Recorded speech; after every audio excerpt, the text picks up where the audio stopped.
This one's not going to be my most glamorous video. You guys are catching me right after laundry at the end of the night, but Source has been speaking through me for the last couple of minutes, and I know you can't see my face that well in this video, but this is going to be more important, so you guys can ignore my face and the lazy girl hair. You're catching me at the end of the night, and I think the information is more important than the glamour associated with how I show up in my physical form on the channel. But that being said, you guys are catching end of the day me, so you're welcome. So the point of this video is going to be addressing one of the main roadblocks that can happen when you're healing and when you're manifesting, and just break down a concept, one that'll give you a little bit more hope, and two, a little bit more understanding into why things get worse when you guys are healing or when you guys are manifesting, especially when you first plant a seed.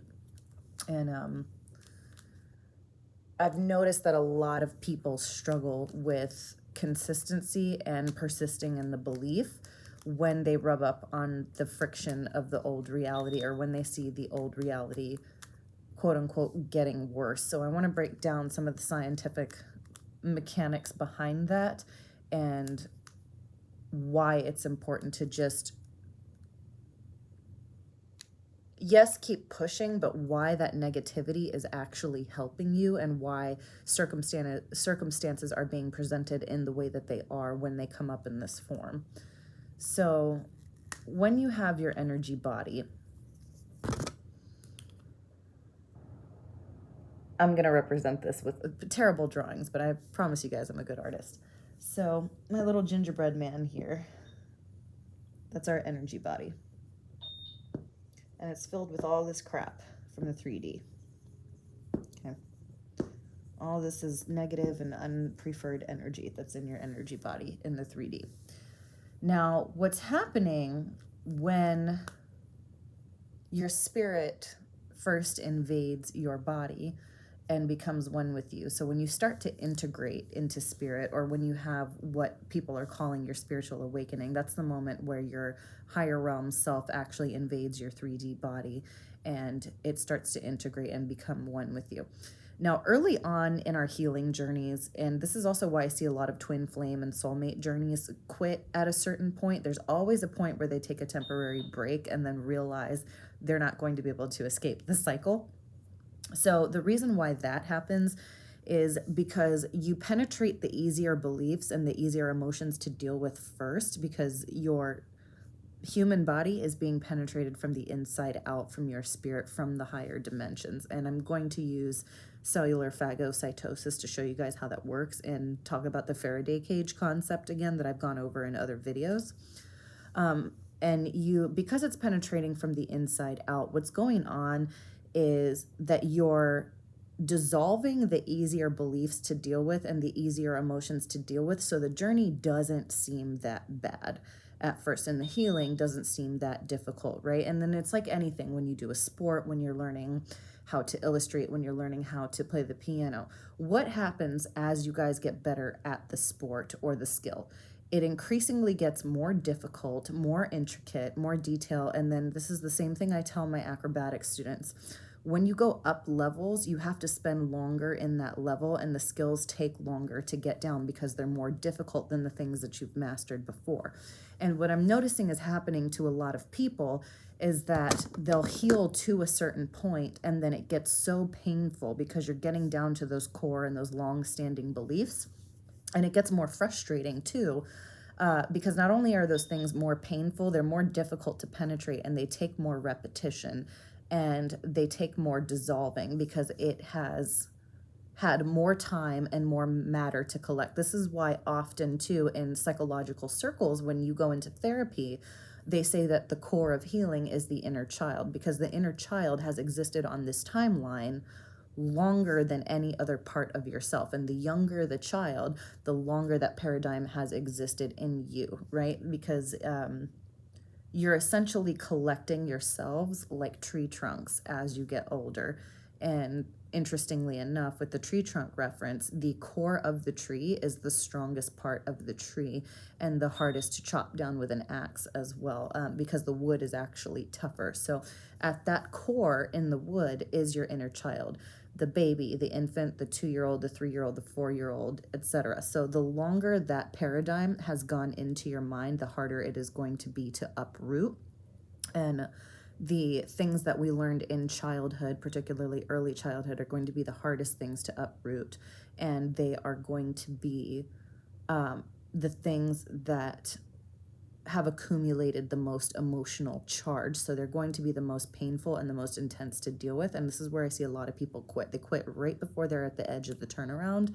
And I wanted to make this video to break down the energetic and the scientific reason as to why that happens, and give you guys a couple of skills and things to remember so you can keep pushing forward through this. Because typically when you're at your most painful point and you're getting into the childhood stuff and the really deep primal fears is when you're right on the edge of breakthrough and your tower moment and really tremendous blessing. So when it comes to the little 3D energy body here, what's going on is that your spirit from the higher realms, this is your spirit, this little cloud right here, and the gingerbread man is your 3D body. It's coming down to surround you and encapsulate you.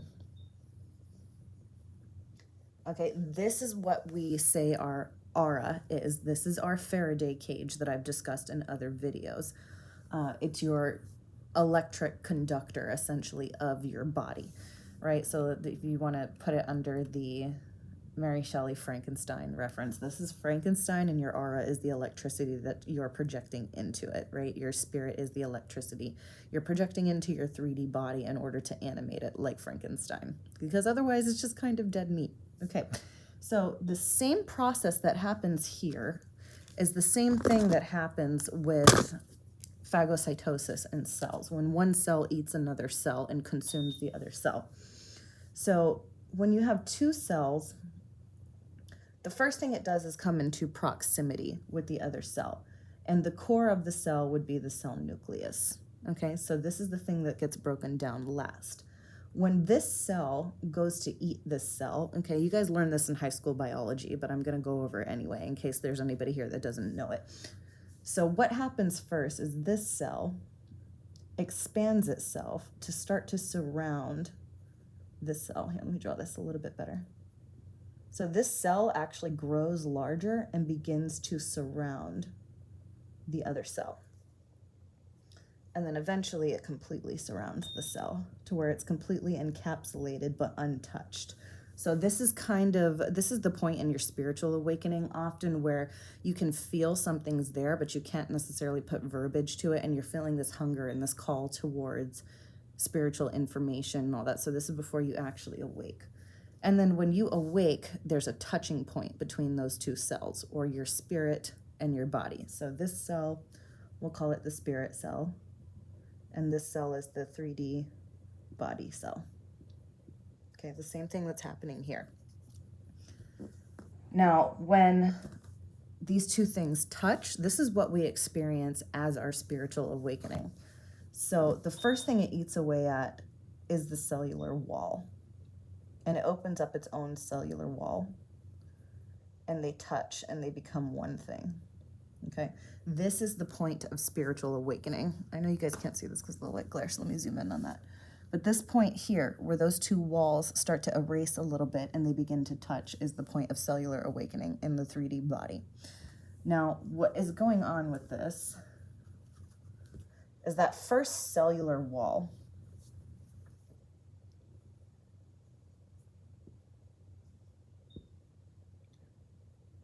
starts to wear down, and the original cell is overtaking it. Now, the things that are in your cellular wall would be things like the mental plane, so thoughts, okay, more recent trauma,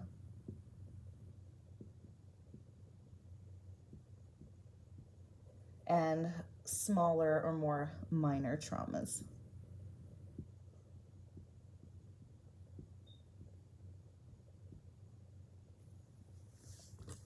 The cellular wall would essentially be things like minor inconveniences,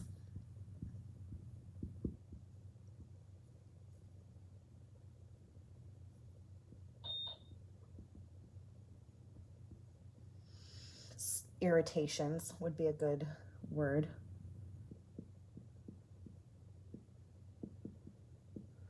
And things like unpreferred experiences or things that slightly disgruntle you. Okay.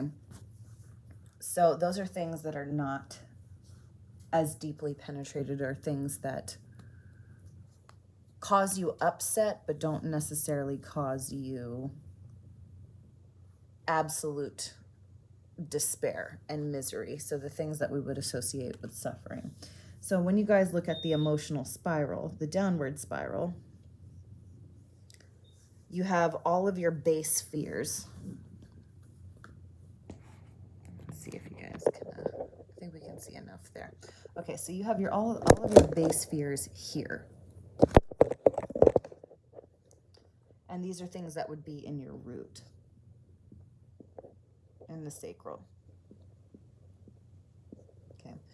But when you first awaken, the meeting point is here, right before the upward spiral and the downward spiral. You're living in the downward spiral if you're unawakened.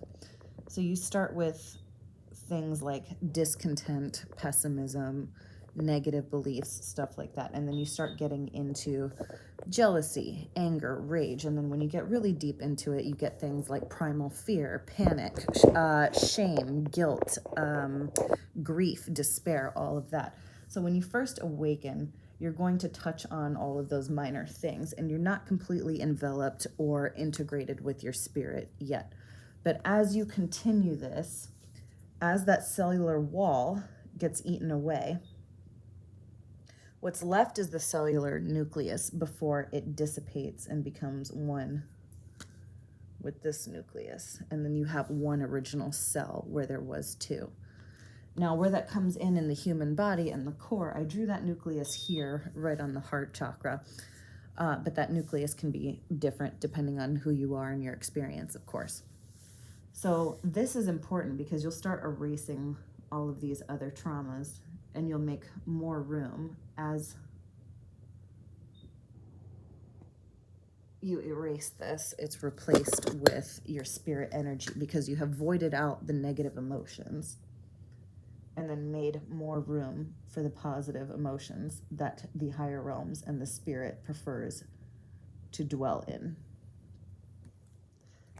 If you guys have ever seen Lilo and Stitch, this is kind of the part where Lilo tries to sit him down and explain his badness level, and the only good part that was left, I think, was around his forehead or so, but everything else was his badness level, and that he needed to work it away a little by little, and she was going to train him to be good. Essentially, this is what you're doing with your 3D body. This is what your spirit is doing with it. But anyway, so when you have the core belief, or the childhood or the inner child traumas, those are going to be here in the core. So what happens to a lot of people is they start to clear out so much, and it's tolerable because they can tolerate looking at their negative thoughts. They can tolerate looking at their pessimism. They can tolerate looking at slight discontents or the things that make them mad or irritated, or learning how to be calm when that person in traffic cuts you off, right? But then the spirit starts to envelop the nucleus. And then once you touch on this, it starts to hurt a little bit. Your spirit tries to penetrate this nucleus right here in the wall. And then what happens is, in your 3D reality, once you get to all of this core stuff, that's the last little bit, it's the most painful. And it seems like everything is getting worse, or you're feeling the most intolerable things. And then this is where people say, oh, awakening was the worst thing that ever happened to me. I regret my spiritual awakening. Being connected to spirit is like being in hell. It's not. You were already experiencing it. It was stuck right here.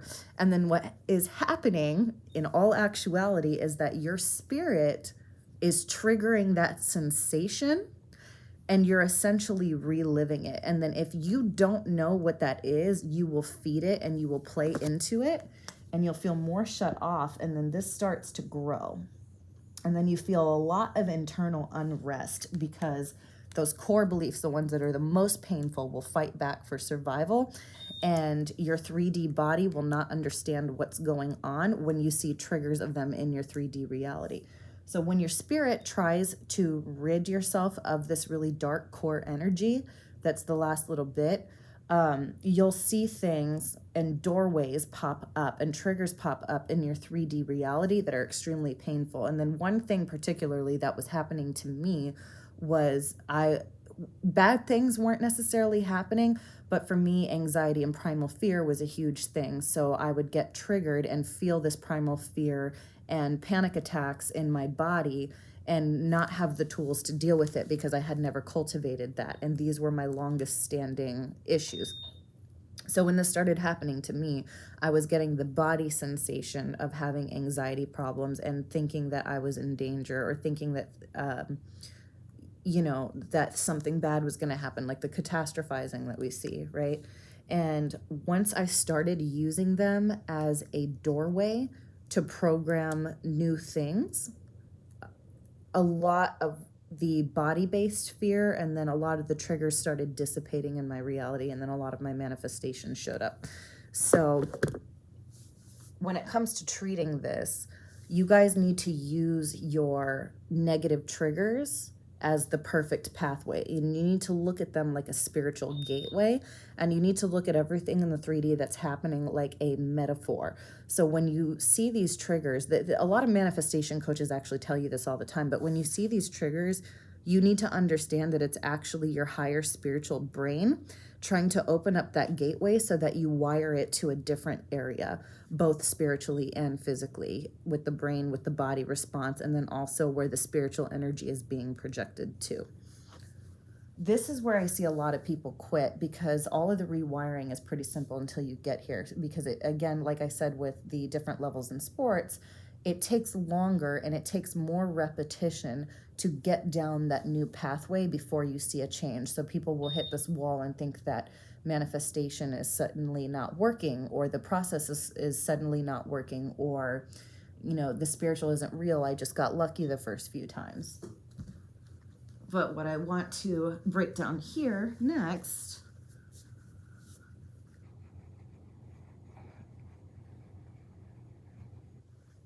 is what the fuck is happening with that.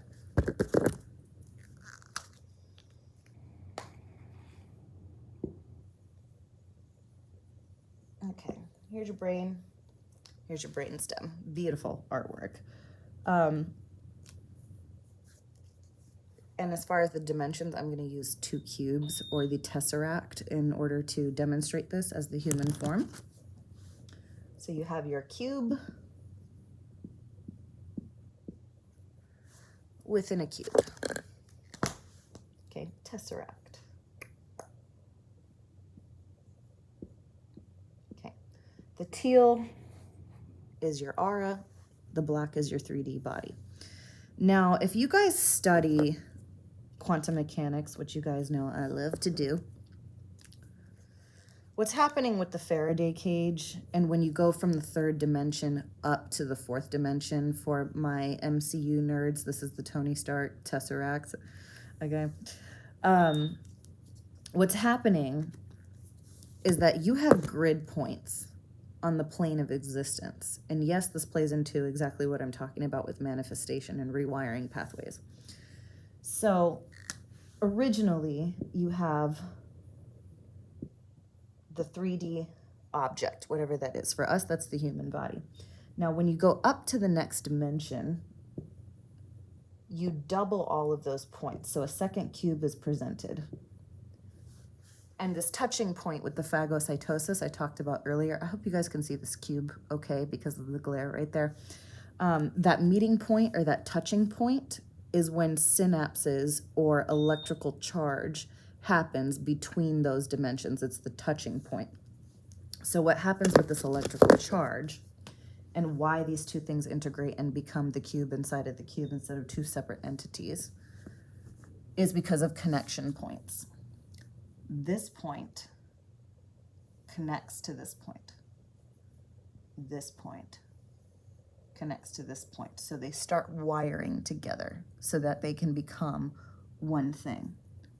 This happens every single time you guys go up a dimension. The points double and those doubled up points connect. So what you have, shout out to Emily from Arthur Murray Studios, by the way, when she was talking about the dance curriculum, because now I love to use this term. You have interrelation between these two separate objects that are communicating with each other.